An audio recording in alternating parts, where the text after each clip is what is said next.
ये बहुत इम्पोर्टेंट है। Hello everyone. Hello sir. Hello sir. आपकी बातें मैं सुन रहा था अभी। तो आप अभी ये पूछ रहे थे ना कि रेजिडेंशियल स्टेटस है क्या है आज का टॉपिक। ये जी पहले सर। भी हो चुका है वैसे। जो पहले मैंने कराया है वो आपको एज ए कंसेप्चुअल क्लियर करने के लिए बताया था। बट आज जो मैं बता रहा हूँ वो एग्जाम में कैसे लिखना है उस तरीके से बताना पड़ेगा। क्योंकि लास्ट टाइम बताया था वो मैंने एज ए डायग्राम की तरह बताया था। अब मैं पॉइंट वाइज प्लस डायग्राम दोनों बताऊंगा। मतलब फ्लो चार्ट से थोड़ा हटके।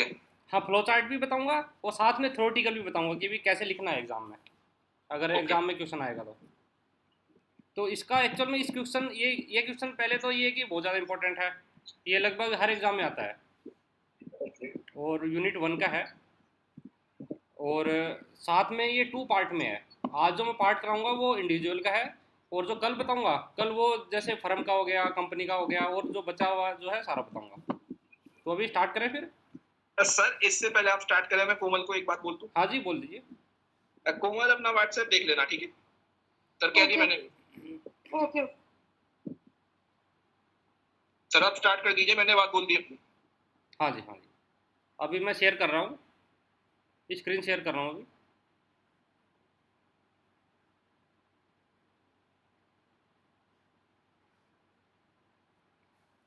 विजिबल है स्क्रीन सबको? जी सर। हाँ जी, देखिए हमारा जो टॉपिक है वो है क्लासिफिकेशन ऑफ असेसी। जो असेसी जो है हमारे, जैसे पर्सन, असेसी में कौन कौन सा आ सकता है, जैसे इंडिविजुअल हो गया या कंपनी या फर्म या एओपी कोई भी हो सकता है। तो क्लासिफिकेशन ऑफ असेसी, असेसी का एक क्लासिफिकेशन करना है। ठीक है, अब कैसे करना है? Chargeability of income tax, scope of total income according to residential status, या बोल सकते हैं कि रेजिडेंशियल स्टेटस के क्या क्या इंपॉर्टेंट पॉइंट्स है, ये भी आपके आ सकता है एग्जाम में। या classification of assessee according to residential status भी आ सकता है।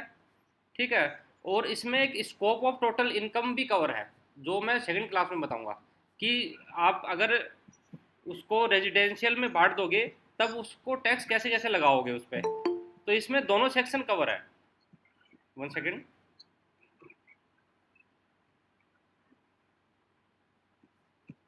सर आपका कंप्यूटर हैंग हो रहा है क्या? नहीं, कंप्यूटर हैंग नहीं हो रहा है, ये पता नहीं कैसे आ रहा है अभी।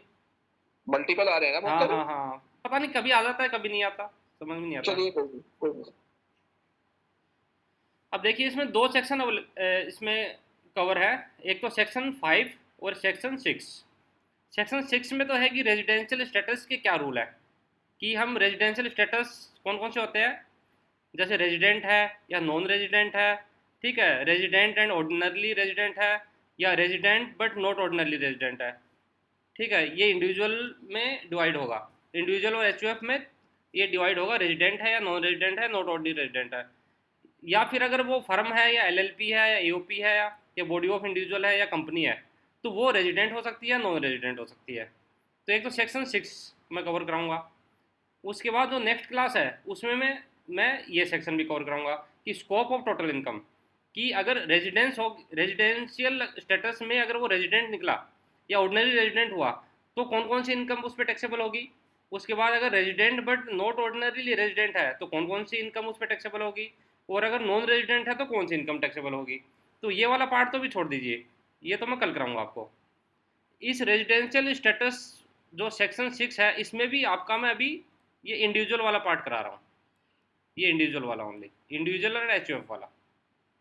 कल मैं कराऊंगा फर्म, एलएलपी, एओपी, बीओआई और कंपनी, और साथ में स्कोप ऑफ टोटल इनकम। तो आज का जो टॉपिक है वो है इंडिविजुअल का रेजिडेंशियल स्टेटस के क्या रूल है, सेक्शन 6। ठीक है, क्लियर है? स्टार्ट करो अभी। Yes sir yes sir.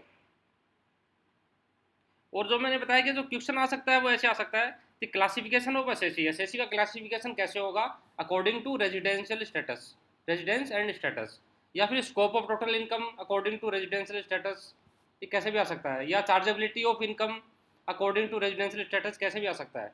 या हिंदी में निवास और स्थिति के अनुसार निर्धारित का वर्गीकरण कैसे करेंगे, और आयकर की प्रभाविता या कुल आय का दायरा, ये कैसे भी क्वेश्चन आ सकता है आपके। अब देखिए रेजिडेंशियल स्टेटस हमारा जो ए पार्ट है, ये हो गया हमारा ए पार्ट, ठीक है, और ये हुआ हमारा बी पार्ट। तो ए पार्ट में भी इंडिविजुअल का बता रहे हैं आज।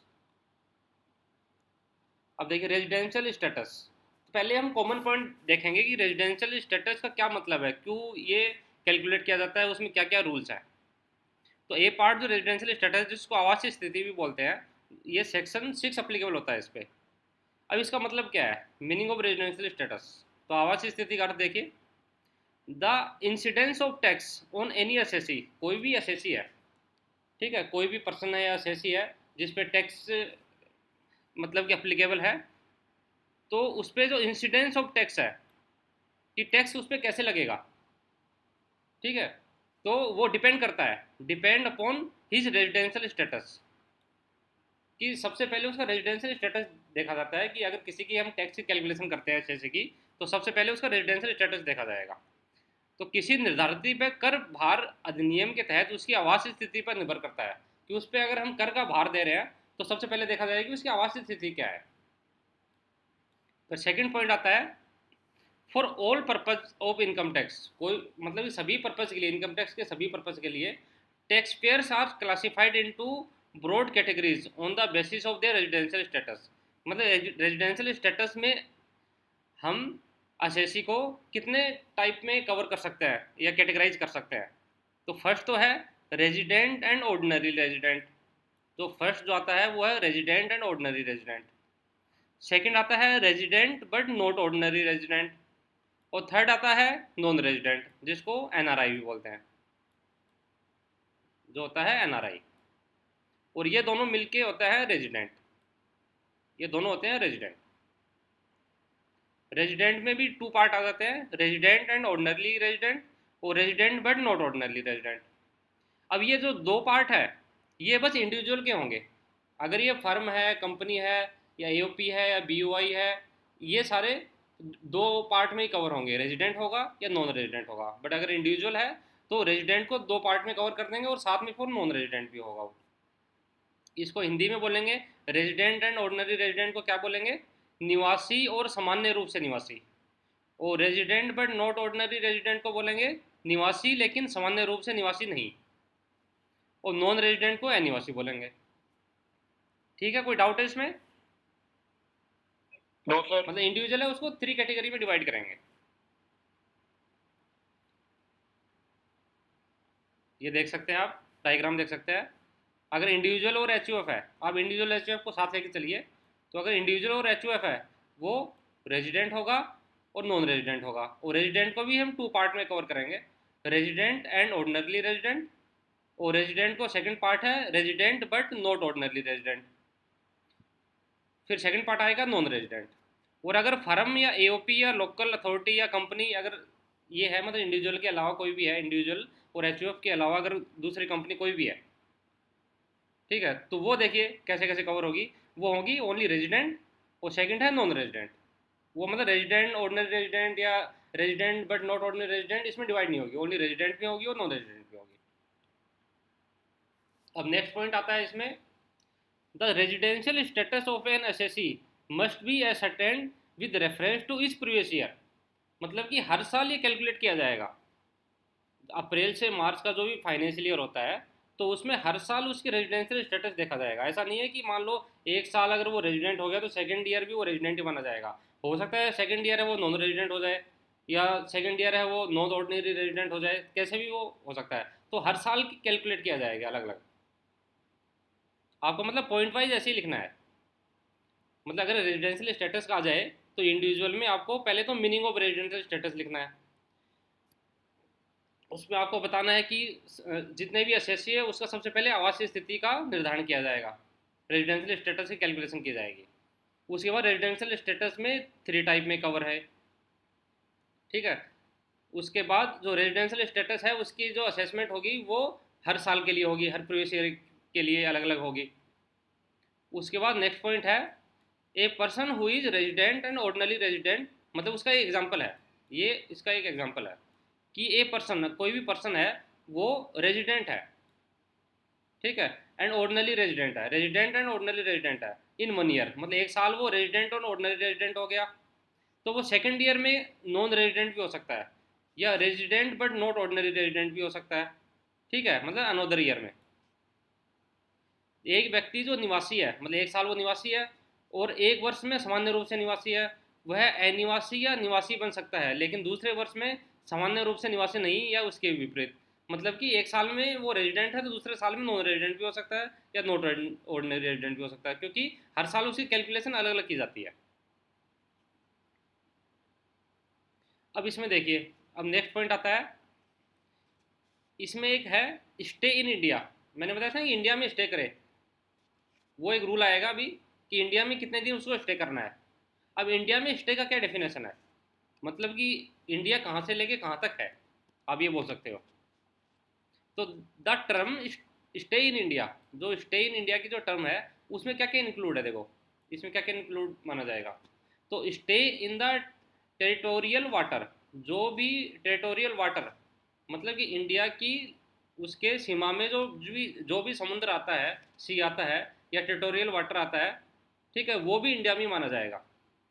और वो कितना है, वो है 72 न्यूटिकल माइल्स, 72 NM आप बोल सकते हो। 72 NM तक समुद्र में जितना भी इंडिया की उसमें रेंज में आता हो, कोई भी अगर वाटर है वो इंडिया की रेंज में 72 NM तक माना जाएगा। इनटू द सी, मतलब सी में 72 NM तक वो इंडिया का माना जाएगा, sea. From the Indian coast line, जो भी इंडिया की जो कोस्ट लाइन है, मतलब कि जो भी लास्ट छोर है इंडिया का, जहाँ तक ज़मीन आती है, तो वहाँ से 72 न्यूटिकल माइल्स तक इंडिया माना जाएगा। और even the stay in ship or boat mode in the territorial water, इस वाटर में जो भी 72 न्यूटिकल माइल्स है, वहाँ तक अगर वो कहीं बोट में भी है या शिप में भी है तो वो भी इंडिया में माना जाएगा, बट वो 72 न्यूटिकल माइल्स के बीच में होना चाहिए, ठीक है। और India would be sufficient to make individual resident in India, मतलब ये सफिशियंट है उसको रेजिडेंट बनने के लिए। तो भारत में रहना, शब्द जो भारत में रहना या स्टे इन इंडिया है, उसमें देखिए क्या क्या है। भारत के प्रादेशिक जल में रहना शामिल है, जो भी उसका प्रादेशिक जल है, टेरिटोरियल वाटर है, अर्थात भारतीय समुद्र तट से, जो भी समुद्र तट है इंडिया का, तो समुद्र में 72 समुद्री मील तक इंडिया माना जाएगा। यहाँ तक कि भारत के प्रादेशिक जल में, जो भी उसका प्रादेशिक जल है, उसमें बंधे जहाज या नाव में रहना भी व्यक्ति को भारत में निवासी बनाने के लिए पर्याप्त होगा। मतलब अगर वो मतलब नाव में या जहाज में भी है 72 तक NM तक, तो वो इंडिया में माना जाएगा। कोई डाउट है इसमें? No sir. अब नेक्स्ट पॉइंट देखिए, इसमें ये मैंने मतलब पॉइंट वाइज बनाया आपको। उसके बाद है, it is not necessarily that the period of stay must be continuous और एक्टिव नॉर इज इसेंशियल, मतलब कि ज़रूरी नहीं है कि उसका जो इंडिया में स्टे है वो कंटिन्यू ही हो। मतलब ऐसा नहीं कि 182 डेज है वो कंटिन्यू इंडिया में रहे, या मतलब कि अगर जो भी मैं आपको बताऊंगा कि 60 डेज का एक आएगा रूल, तो कंटिन्यू इंडिया में रहे, ये टोटल आपको कैलकुलेट करना है पूरे साल में, ठीक है। मतलब कंटिन्यूस होने की रिक्वायरमेंट नहीं है, और वो कहीं भी इंडिया में हो सकता है। वो रेजिडेंशियल अपना जो रेजिडेंस है वहाँ भी इंडिया में रह सकता है, या बिजनेस में या एम्प्लॉयमेंट में कहीं भी इंडिया में रह सकता हो। तो देखिए, यह आवश्यक नहीं है कि ठहरने की अवधि निरंतर या सक्रिय होनी चाहिए, मतलब जरूरी नहीं है कि वो कंटिन्यू ही हो, और न ही ये आवश्यक है कि आवास, व्यवसाय या व्यक्ति के रोजगार के सामान्य स्थान पर रहना चाहिए, मतलब वो इंडिया में कहीं भी रह सकता है। उसके बाद नेक्स्ट पॉइंट आता है, for the purpose of counting the number of days. हम नंबर ऑफ डेज जो हम काउंट करेंगे अभी, जो भी हम नंबर ऑफ डेज काउंट करेंगे, जैसे 182 डेज, 365 डेज, 60 डेज, 729 डेज, जितने भी हम काउंट करेंगे कि इंडिया में वो कितना स्टे करता है, तो उसमें देखिए क्या क्या इंक्लूड होगा कि both the date of departure as well as the date of arrival, मतलब कि यहाँ से उसका जाने वाला दिन और वापस आने वाला दिन दोनों इंडिया में ही कंसिडर माना जाएगा, considered to be in India. मतलब कि भारत में रुके दिनों की संख्या की मतलब कैलकुलेट करेंगे, तो इसके लिए प्रस्थान की तिथि, मतलब यहाँ से जिस दिन वो गया है, और साथ साथ आगमन की तिथि जिस दिन वो यहाँ आया है, तो वो भारत में ही माना जाएगा। उसको एक्सक्लूड नहीं किया जाएगा, उसको इंक्लूड किया जाएगा इंडिया में। उसके बाद देखिए एक पॉइंट है, the residence of an individual, जो भी इंडिविजुअल है उसका जो भी रेजिडेंस है, फॉर इनकम टैक्स पर्पज़, कि इनकम टैक्स पर्पज़ के लिए हम कैलकुलेट कर रहे हैं, ठीक है। तो has nothing to do with citizenship, मतलब कि वो सिटीजनशिप से रिलेटेड है ही नहीं, या प्लेस ऑफ बर्थ से रिलेटेड है ही नहीं, या डोमिसाइल से रिलेटेड है ही नहीं। अगर वो इंडिया का अगर डोमिसाइल है उसके पास, तो वो एनआरआई भी हो सकता है as per income tax act, ठीक है। अगर वो भारत में जन्मा है तब भी वो एनआरआई हो सकता है, ठीक है। वो अगर उसकी सिटीजनशिप इंडिया की है तब भी वो एनआरआई हो सकता है, या अगर वो फॉरेन का बंदा है, फॉरेन के डोमिसाइल है, या फॉरेन का प्लेस ऑफ बर्थ है, या फॉरेन की सिटीजनशिप है, तो वो रेजिडेंट भी हो सकता है इंडिया का। तो इस मतलब कि इसमें सिटीजनशिप, प्लेस ऑफ बर्थ और डोमिसाइल से रिलेटेड है ही नहीं है, ठीक है। तो एक individual can therefore be resident in more countries, मतलब कि एक कंट्री से ज़्यादा भी वो रेजिडेंट हो सकता है, ठीक है।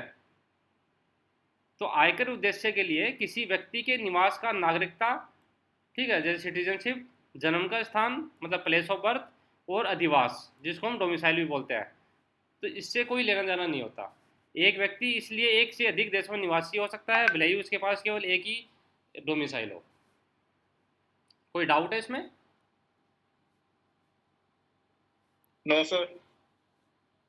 तो ये जितने भी पॉइंट चल रहे हैं ये फर्स्ट पॉइंट के चल रहे हैं आपके, मतलब कि आपको जो मीनिंग लिखना है, 1 सेकेंड,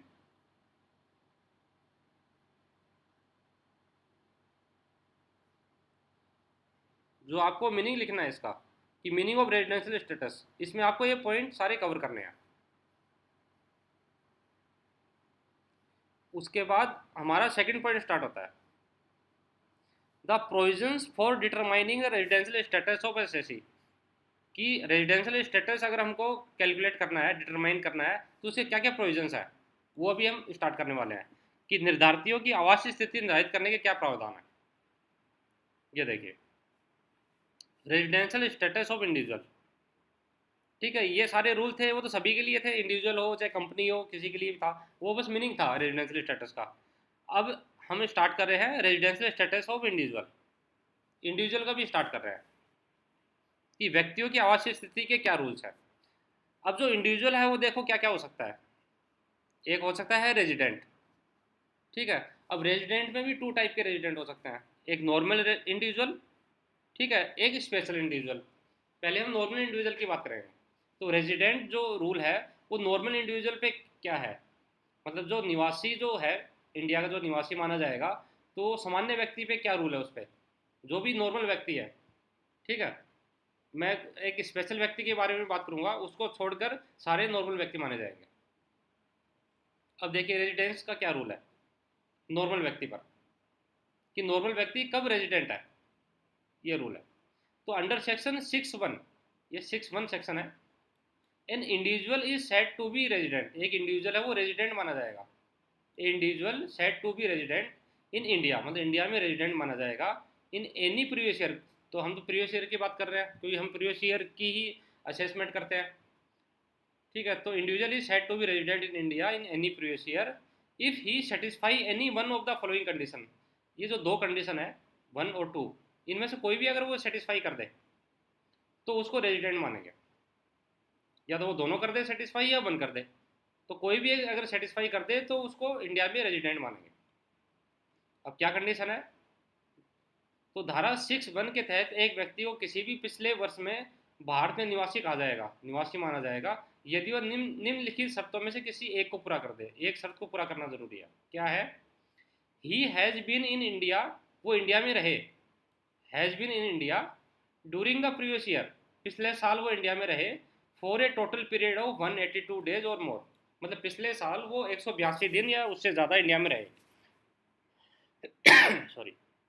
तो फर्स्ट कंडीशन तो ये होगी कि अगर वो पिछले साल 182 दिन या उससे ज़्यादा 182 डेज और उससे ज़्यादा अगर इंडिया में है तो वो रेजिडेंट माना जाएगा, या तो वो ये कंडीशन पूरी कर दे।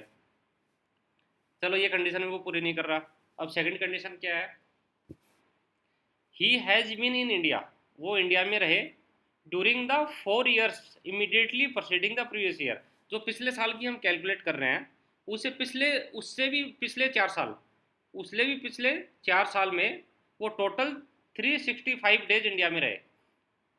365 डेज इंडिया में कब रहना है टोटल मिला के, पिछले साल से मतलब कि जो भी पिछला साल की हम कैलकुलेट कर रहे हैं उससे 4 साल पहले, मतलब immediately proceeding the previous year बोलेंगे इसको, तो वो 365 दिन इंडिया में रहे। 4 साल में 365 दिन अगर वो इंडिया में रह रहा है, ठीक है, मतलब 365 डेज और मोर, और साथ में मतलब ये तो करना ही है, 365 डेज तो रहना ही है, वो 365 डेज रहे इंडिया में। वो कब रहे? 4 साल में, 4 ईयर में वो 365 डेज रहे, ठीक है। और साथ में दूसरा कंडीशन क्या है?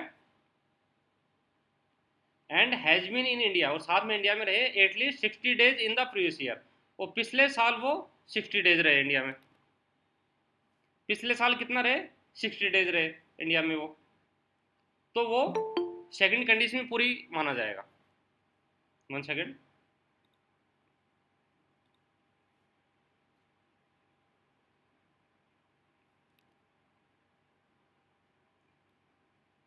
वो रहे 60 डेज, मतलब सेकंड कंडीशन क्या है?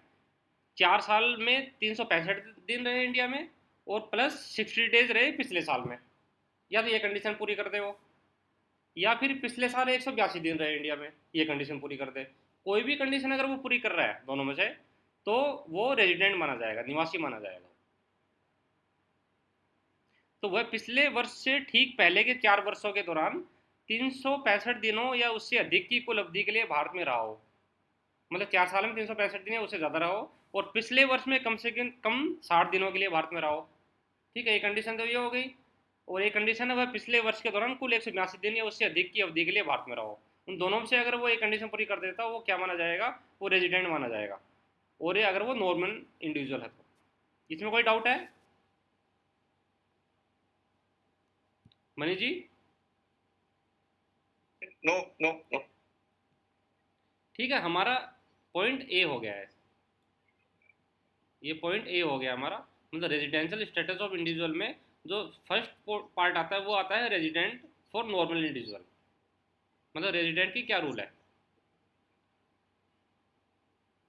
अब देखो, अगर वो इन दोनों में से कोई भी कंडीशन पूरी नहीं करता है, इन दोनों में से कोई भी कंडीशन पूरी नहीं करता, तो क्या होगा? If the individual satisfy any one of the condition mentioned above he is a resident. ये तो मैंने पहले ही बता दिया था कि अगर दोनों में से कोई भी एक कर दे रेजिडेंट हो जाएगा।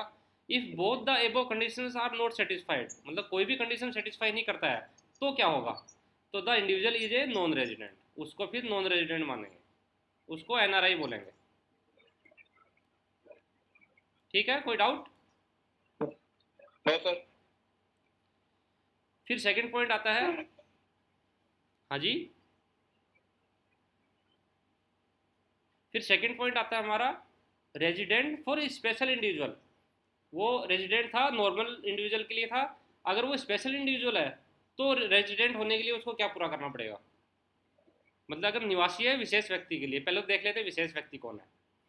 देखो ये विशेष व्यक्ति है, इंडियन क्रू मेंबर, कोई इंडिया का कोई जहाज है उसका कोई अगर क्रू मेंबर है, या फिर इंडियन सिटीजन, कोई इंडियन सिटीजन है for employment in foreign, foreign में एम्प्लॉयमेंट के लिए गया है, या फिर कोई इंडियन सिटीजन है जो फॉरेन में ही सेटल हो गया है, ठीक है। ये स्पेशल पर्सन है, स्पेशल इंडिविजुअल है। कौन है special individual? Indian crew member, Indian citizen for employment in foreign, और Indian citizen settled in foreign, मतलब भारतीय चालक दल का सदस्य है, या भारतीय नागरिक है जो विदेश में रोजगार के लिए गया है, या भारतीय नागरिक है जो विदेश में बस गया है। अगर ये स्पेशल इंडिविजुअल है तो उसको बस एक ही कंडीशन पूरी करनी पड़ेगी, उसी से वो रेजिडेंट हो जाएगा। उसको क्या कंडीशन पूरी करनी पड़ेगी? The following categories of individual will be treated as resident, उसको रेजिडेंट माना जाएगा इस कैटेगरी के लोगों को in India only if the period of their stay during the relevant previous year amount to 182 days. ये जो मैंने यहाँ बताया था ना कि 182 डेज वाली जो कंडीशन है, बस यही अप्लीकेबल होगी उस पर। अगर ये कंडीशन वो पूरी कर देता है तो वो रेजिडेंट माना जाएगा, उस पर ये वाला रूल अप्लीकेबल नहीं है। हाँ जी सर, जो 182 डेज है ये कब कब तक है? लास्ट मंथ तक, 1 ईयर तक, कब तक है सर? ये प्रीवियस ईयर में है, मतलब 1 अप्रैल से लेके 31 मार्च तक।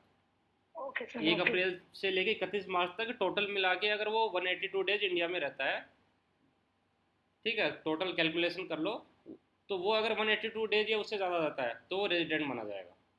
या फिर 4 ईयर में 365 डेज इंडिया में अगर रहा है और साथ में पिछले साल 60 दिन रहा है मिनिमम, इन दोनों से कोई भी अगर कंडीशन पूरी हो रही है तो वो क्या माना जाएगा, रेजिडेंट, अदरवाइज एनआरआई माना जाएगा, नॉन रेजिडेंट माना जाएगा। तो ये रूल था किसके लिए, रेजिडेंट फॉर नॉर्मल इंडिविजुअल। अब रूल है resident for special individual. Special individual कौन है, Indian crew member, Indian citizen for employment in foreign, और Indian citizen settled in foreign, foreign में सेटल हो गया है या विदेश में रोजगार के लिए गया है या भारतीय चालक दल का सदस्य है। तो उस पर ओनली एक ही रूल अप्लीकेबल होगा कि अगर वो पिछले साल 182 डेज में था इंडिया में तो मान लिया जाएगा वो रेजिडेंट है। तो हमारा बी पॉइंट कवर हो गया। कोई डाउट इसमें? No sir. अब देखिए सी पॉइंट क्या है। अब वो इंडिविजुअल है और क्या हो सकता है, अब वो इंडिविजुअल हो सकता है रेजिडेंट एंड ऑर्डिनरली रेजिडेंट। ठीक है, ये इक्वल टू रेजिडेंट बोल सकते हो उसको, बट थोड़ा सा अलग होता है। तो निवासी और सामान्य निवासी बोलते हैं इसको। इसमें क्या है, an individual is a said to be a resident and ordinary resident, मतलब रेजिडेंट एंड ऑर्डिनरी रेजिडेंट बोलेंगे, मतलब निवासी और सामान्य निवासी बोलेंगे इंडिविजुअल को। कब बोलेंगे, if he satisfy both the following condition. Sorry, मतलब कि दो कंडीशन और है, अगर वो दोनों सेटिस्फाई कर देता है तो वो निवासी और सामान्य निवासी भी माना जाएगा। या ये बोल सकते हो वो रेजिडेंट तो है बट, या ये बोल सकते हो वो भारतीय तो है बट वो सच्चा भारतीय है नहीं है। ये होता है ना, आप भारतीय तो हो बट सच्चा भारतीय हो नहीं हो। तो वो भारतीय तो मान लिया गया, अगर उसने ये कंडीशन पूरी कर दी तो मान लिया कि हाँ तुम भारतीय तो हो। अब बताओ तुम सच्चे भारतीय हो या नहीं हो। अब सच्चे भारतीय होने के लिए उसको ये कंडीशन और पूरी करनी पड़ेगी।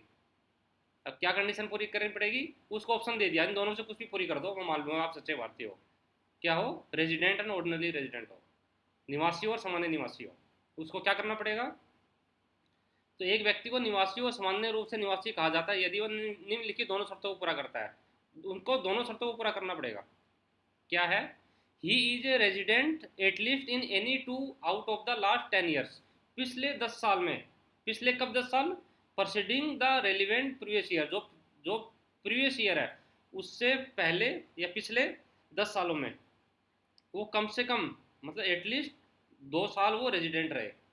वो रेजिडेंट कैसे रहेगा, इन दोनों कंडीशन, कोई भी एक कंडीशन पूरी करके वो रेजिडेंट बन सकता है।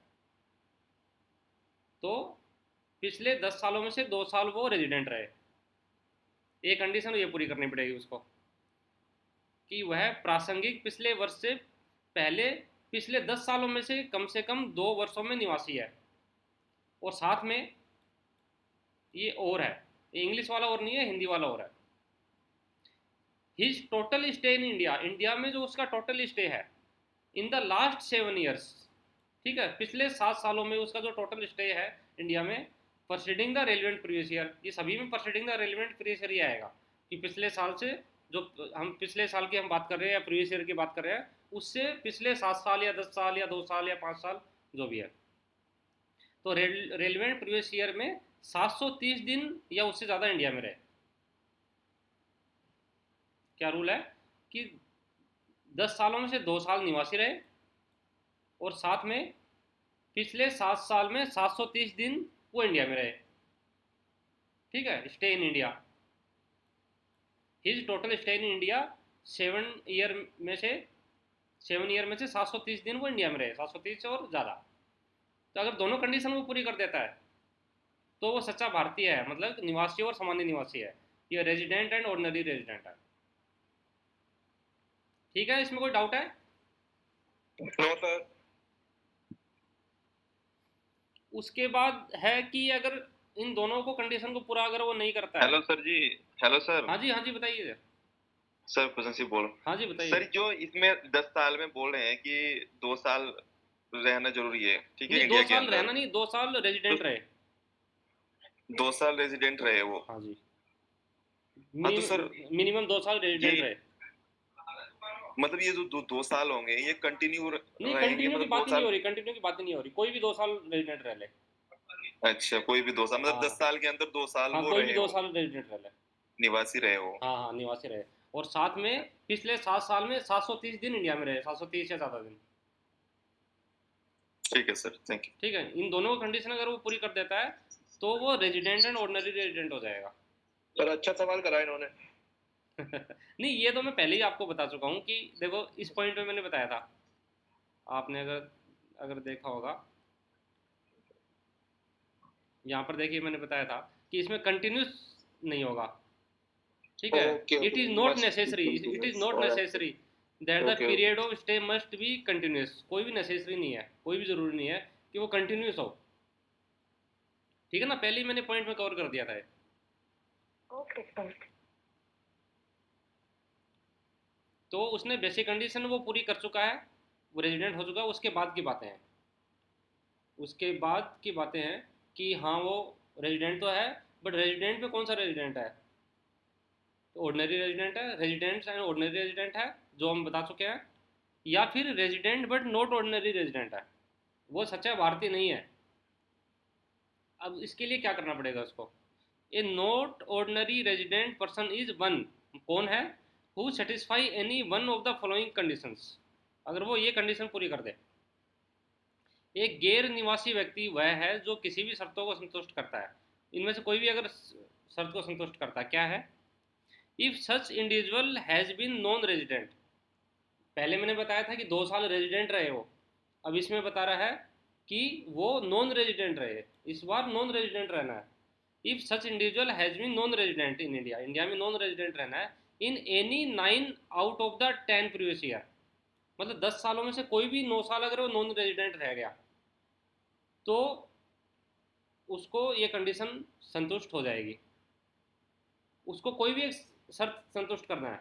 इसमें ये इंग्लिश वाला हो रहा है, उसमें हिंदी वाला हो रहा था, इसमें इंग्लिश वाला हो रहा है। मतलब इन दोनों में से कोई भी कंडीशन वो पूरी कर दे, या तो 1 कर दे या 2 कर दे। ठीक है, इसका देखिए सीधा उल्टा है, इस कंडीशन का डायरेक्ट उल्टा है कि 10 सालों से 2 साल वो रेजिडेंट रहे। ठीक है, अब मान लो अगर वो 1 साल रेजिडेंट रहा तो इसका मतलब क्या हुआ? वो 9 साल नॉन रेजिडेंट रहा। आप देख सकते हैं ना, 10 साल में से अगर वो 2 साल रेजिडेंट रहा, और अगर 2 साल की जगह अगर वो 1 साल ही रहता है रेजिडेंट, तो एक कंडीशन पूरी नहीं होती। तो इसका मतलब अगर वो 1 साल ही रेजिडेंट रहता तो 9 साल वो नॉन रेजिडेंट रहता। तो वही सेम है यहाँ पर, इसका उल्टा है कि 9 साल आउट ऑफ 10 ईयर वो नॉन रेजिडेंट रहे। मतलब कि इस पॉइंट का उल्टा है, जस्ट इस पॉइंट का जस्ट उल्टा है। अगर कोई भी पर्सन 10 सालों में से 2 साल में अगर रेजिडेंट रहेगा तो एक कंडीशन पूरी हो गई। अगर वो 1 ही साल रेजिडेंट रहा, इसका मतलब 9 साल नॉन रेजिडेंट रहा होगा वो, तो इस कंडीशन में आ गया वो। तो एक तो ये कंडीशन पूरी कर दे, या फिर if such individual has during the 7 previous year, जो मैंने पहले बताया था ना कि पिछले 7 साल में 700 कितना बताया था, 730 दिन मिनिमम इंडिया में रहे। देखो इसका उल्टा है कि 7 सालों में, ठीक है, if such individual has during the 7 previous year, कौन से प्रीवियस ईयर में? Proceeding the relevant previous year, ये तो सब में आएगा। ठीक है, been in India for a period of days और लेस, मतलब 729 दिन से कम रहे, 729 दिन या उससे कम रहे। तो इसका उल्टा ही हो गया ना, इस पॉइंट का उल्टा रह गया कि या तो वो 7 साल में 730 दिन या उससे ज़्यादा रहे, तब तो इस कंडीशन में आ जाएगा। अगर वो इससे कम रहता है, इस डेज से कम रहता है, तो क्या हुआ? 7 साल में 729 दिन या उससे कम रहे। अगर ये दोनों कंडीशन अगर वो पूरी कर देता है तो वो resident but not ordinary resident हो गया। या आप सीधा सीधा ये समझ सकते हो कि इन दोनों कंडीशन को अगर वो पूरा कर दे तो रेजिडेंट एंड ऑर्डिनरी रेजिडेंट हुआ। अगर इन दोनों कंडीशन को पूरा नहीं कर पाता है तो इस वाले में आ जाएगा वो, resident but not ordinary resident. इसमें कोई डाउट हो तो बताइए। No sir. No doubt sir. ठीक है, ये जस्ट उल्टा है इसका, ये जस्ट उसका उल्टा है। तो सर जी जो इसका, हेलो सर, हाँ जी, सर हाँ जी, इसका जो बताइए। उल्टा है, जो सर जो आप बता रहे हैं, जो ऑर्डिनरी वाला, नॉट ऑर्डिनरी वाला है ना सर, ये है, हाँ, resident but not ordinary not ordinary resident, हाँ ठीक है सर। ये क्योंकि सर जो वो था क्या नाम, निवासी था, उसमें तो 182 बताया था आपने। अगर कोई 182 डे तक इंडिया हाँ के अंदर रहेगा तो वो निवासी हो जाएगा। हाँ हाँ। ठीक है सर। तो हम ये इसलिए ये पूछना चाह रहा था मैं सर, जो सामान्य निवासी होगा वो हम्म अगर जैसे कि आपने बताया कि 9 साल 10 साल में 9 साल तक नहीं रहेगा, वो 1 साल रहेगा वो, हम्म। तो वो निवासी तो रहेगा लेकिन सामान्य निवासी नहीं रहेगा हाँ वो। हाँ हाँ हाँ। ठीक है सर, ये समझाना था सर, आगे सर। अब देखिए, अब नॉन रेजिडेंट लास्ट में कौन रह गया? Non resident. ठीक है, अगर वो रेजिडेंट नहीं है तो क्या हुआ? Non resident. अब नॉन रेजिडेंट किसको बोलेंगे? जो मैंने फर्स्ट कंडीशन में बताया था कि if the individual satisfy any one of the condition mention in point number A. ये जो पॉइंट नंबर ए में वो कंडीशन पूरी कर रहा था, पॉइंट नंबर ए कौन सा था? ये वाला, 182 दिन वाला, और 365 दिन इन 4 साल, और पिछले साल में 60 दिन। इन दोनों में से अगर वो कोई भी कंडीशन पूरी कर रहा था तो रेजिडेंट था, इन दोनों में से कोई भी कंडीशन अगर वो पूरी नहीं करेगा तो नॉन रेजिडेंट है। भी सेम पॉइंट मैंने यहाँ लिखा है, ये सेम पॉइंट ये है कि if both the condition point number A R not satisfied the individual is a non resident. Same उसमें भी लिखा हुआ है, बस ये मैंने पॉइंट वाइज लिख दिया कि अगर दोनों में से एक भी कंडीशन संतुष्ट करता है तो वो क्या था? वो निवासी था।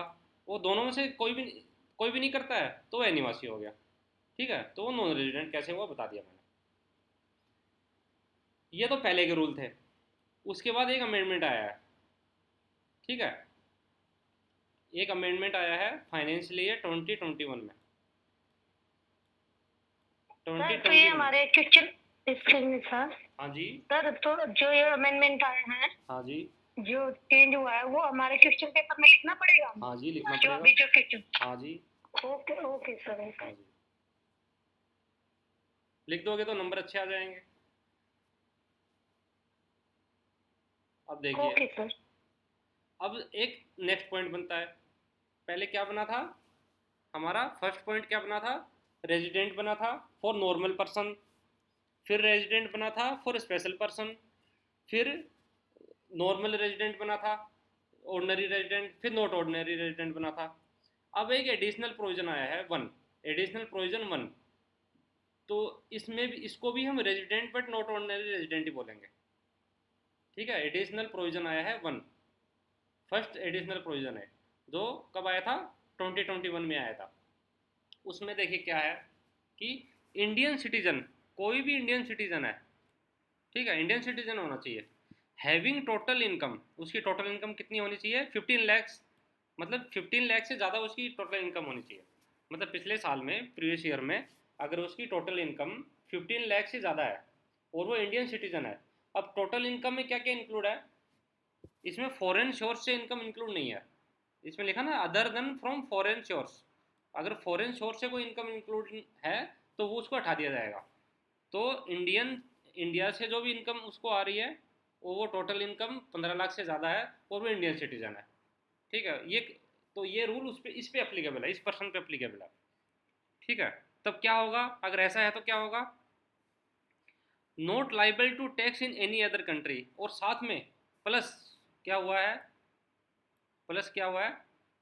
कोई भी अदर कंट्री में, कोई भी अदर कंट्री में, कोई भी रीजन से, वो चाहे डोमिसाइल वाला रीजन हो या रेजिडेंस वाला रीजन हो, कोई भी रीजन से अगर उसने टैक्स नहीं दिया है इंडिया में, इंडिया के बाहर टैक्स नहीं दिया है, नॉट लाइबल टू टैक्स, मतलब अदर कंट्री में कोई भी रीजन से, वो रीजन डोमिसाइल भी हो सकता है या रेजिडेंस भी हो सकता है, क्योंकि वो दूसरे देश में क्या रूल अप्लीकेबल हमें नहीं पता, तो वो डोमिसाइल वाला रूल भी अप्लीकेबल हो सकता है, रेजिडेंस वाला रूल भी अप्लीकेबल हो सकता है। उस वजह से दूसरी कंट्री में उसने टैक्स नहीं दिया है और उससे इंडिया की इनकम 15 लाख से ज़्यादा है, वो इंडियन सिटीज़न है, तो इंडियन गवर्नमेंट उसको पकड़ लिया कि आ जाओ इंडिया में दे दो टैक्स। तो not liable to tax in other country. ठीक है, तो ये दोनों कंडीशन अगर पूरी हो रही है, 15 लाख से ज़्यादा इनकम है और दूसरी कंट्री में टैक्स नहीं दिया है, वो इंडियन सिटीज़न है, तो क्या होगा? डिम्ड रेजिडेंट माना जाएगा उसको। उसको क्या बोलेंगे? Deemed resident. आपको 5 नंबर क्वेश्चन में भी आ सकता है कि डिम्ड रेजिडेंट क्या होता है। ठीक है, तो डिम्ड रेजिडेंट माना जाएगा। और डिम्ड रेजिडेंट कौन सा रेजिडेंट माना जाएगा? Resident but not ordinary resident माना जाएगा। जो लास्ट वाला था ना रेजिडेंट, वो माना जाएगा कि resident but not ordinary resident. और ये इंट्रोड्यूस हुआ था 2021 में। उसको मानित निवासी बोलेंगे। डीम्ड रेजिडेंट को क्या बोलेंगे? मानित निवासी। ठीक है। और निवासी लेकिन सामान्य रूप से निवासी नहीं में माना जाएगा। ठीक है, इसमें कोई डाउट है? No sir. तो ये एडिशनल प्रोविजन 1 हो गया। उसके बाद नेक्स्ट आता है एडिशनल प्रोविजन 2। ठीक है, तो इस अगर ये प्रोविजन अप्लीकेबल होते हैं तब भी वो resident but not ordinary resident माना जाएगा, मतलब तो लास्ट वाला रेजिडेंट था। तो अगर ये कंडीशन भी सेटिस्फाई कर देता है तब भी वो नॉट ऑर्डिनरी रेजिडेंट माना जाएगा। क्या कंडीशन है? एक तो कंडीशन वही थी कि Indian citizen plus total income other, मतलब फॉरेन सोर्स से अलावा जो टोटल इनकम और 15 लाख से ज़्यादा हो। ये जो सेम क्वेश्चन मतलब सेम यहाँ पर आया था रूल। ठीक है, और साथ में वो क्या कंडीशन पूरी करे? इन इंडिया में for more than 120 days but less than 182 days, मतलब 120 दिन से लेके 182 दिन तक वो पिछले साल में इंडिया में रहे। मतलब पिछले साल में इंडिया में 120 दिनों से अधिक लेकिन 182 दिनों से कम के लिए रहे। अगर ये कंडीशन पूरी हो जाती है, 120 दिन से 182 दिन के अंदर अगर वो इंडिया में रह रहा है, वो 15 लाख से ज़्यादा है इनकम उसकी, तो डिम्ड रेजिडेंट माना जाएगा, वो मान्यत निवासी माना जाएगा, वो resident but not ordinary resident. ठीक है, कोई डाउट? कोई डाउट इसमें? No sir. No sir. ठीक है, तो अभी देखो डायग्राम से थोड़ा ट्राई करते हैं। जो रेजिडेंशियल स्टेटस ऑफ इंडिविजुअल, इसमें देखिए stay in India for 182 days. First condition क्या थी? 182 दिन वो इंडिया में रहे। ठीक है, 182 दिन या उससे ज़्यादा। अगर वो इंडिया में है, यस है इंडिया में वो, इसका मतलब रेजिडेंट हो गया वो, यहाँ पर रेजिडेंट हो गया। अब हम देखेंगे वो रेजिडेंट तो हो गया, अब वो रेजिडेंट ऑर्डिनरी रेजिडेंट है या रेजिडेंट नॉट ऑर्डिनरी रेजिडेंट है।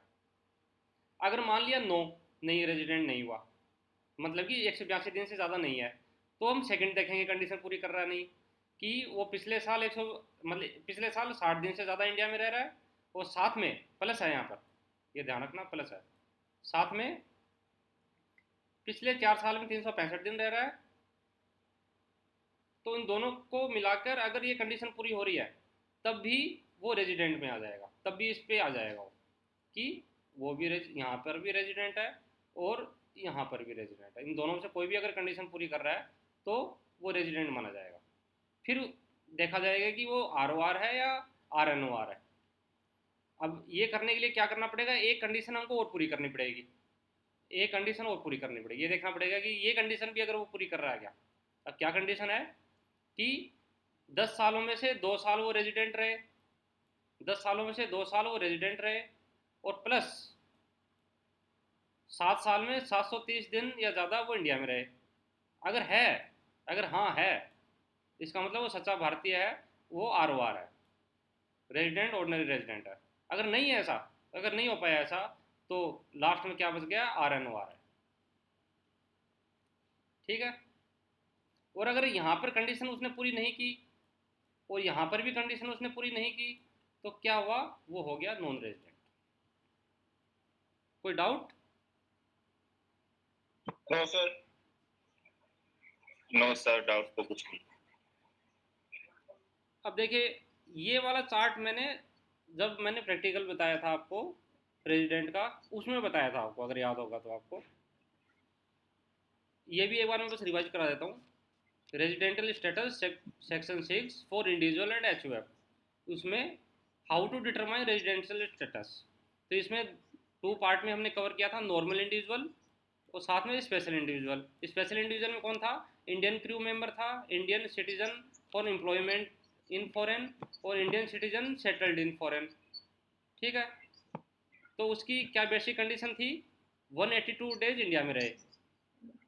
ठीक है, और इसकी क्या बेसिक कंडीशन थी नॉर्मल इंडिविजुअल की? कि 182 डेज रहे, 182 डेज या मोर रहे, और साथ में 60 डेज मतलब प्रीवियस ईयर में रहे, और 365 डेज 4 ईयर में रहे। अगर दोनों का यस है, हाँ है ऐसा, तो वो रेजिडेंट हो गया। अगर नहीं है तो वो नॉन रेजिडेंट हो गया, NRI हो गया। अब एडिशनल कंडीशन है कि चलो अब रेजिडेंट तो हो गया, अब देखते हैं अब क्या होगा। अब साथ में वो 10 सालों में से 2 साल क्या रहे, रेजिडेंट रहे, और साथ में 730 दिन 7 साल में रहे इंडिया में। अगर यस है तो ऑर्डिनरी रेजिडेंट, अगर नो है तो नॉन ऑर्डिनरी रेजिडेंट। और साथ में एडिशनल प्रोविज़न क्या आए थे जो फाइनेंशियल ईयर 2021 में आए थे कि 15 लाख से अगर ज़्यादा इनकम है उसकी, 15 लाख से ज़्यादा इनकम किस में है, इंडियन सोर्स से है, वो इंडियन सिटीजन है वो, और not liable to tax in any other country, मतलब कोई भी कंट्री में टैक्स नहीं दिया है तो उसको डिम्ड रेजिडेंट मानेंगे, और resident not ordinary resident RNOR मानेंगे उसको। और सेकंड फिर लास्ट पॉइंट था हमारा Indian citizen having total income exceed 15 lakh से ज़्यादा इनकम थी, और क्या कंडीशन थी, 120 दिन से 182 दिन वो पिछले साल रहे इंडिया में, तभी वो डिम्ड रेजिडेंट माना जाएगा, और रेजिडेंट नॉट ऑर्डिनरी रेजिडेंट ही माना जाएगा। अब बताइए कोई डाउट हो इसमें? No sir. अब थोड़ा सा डेज है, बस थोड़ा याद रखना पड़ेगा आपको, बट आपको पॉइंट वाइज ऐसे ही लिखना है। तो ये हमारा आज का पार्ट 1 कंप्लीट हो गया इंडिविजुअल पे। कल हम देखेंगे कंपनी पे, फर्म पे, और साथ में स्कोप ऑफ इनकम कि अगर वो रेजिडेंट है तो वो कौन सी इनकम पे टैक्स देगा, अगर वो नॉन रेजिडेंट है तो कौन सी इनकम पे टैक्स देगा, ठीक है, या ordinary resident not ordinary resident सब पे टैक्सेबिलिटी देखेंगे नेक्स्ट क्लास में। कोई डाउट हो तो बताइए इसमें। No sir. चलिए फिर एंड करते हैं आज की क्लास। Okay sir. ओके जी, thank you, good night, bye.